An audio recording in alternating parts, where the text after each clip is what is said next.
Welcome to today's test on similar sounding words.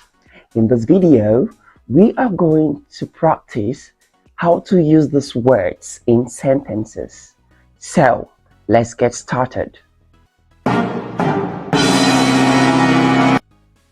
Choose the right option.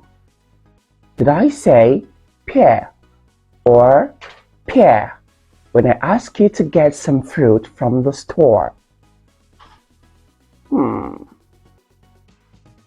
Okay.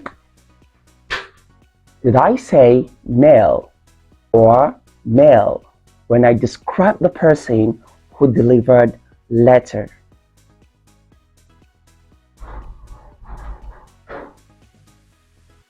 Did I say how or how when I showed you the picture of the donuts?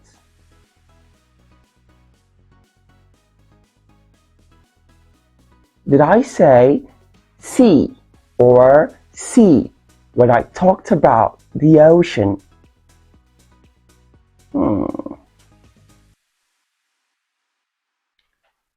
Great job!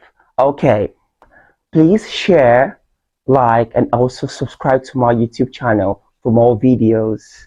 Thank you very much and see you next time. And make sure you comment under by giving me your right option. See you later. Bye.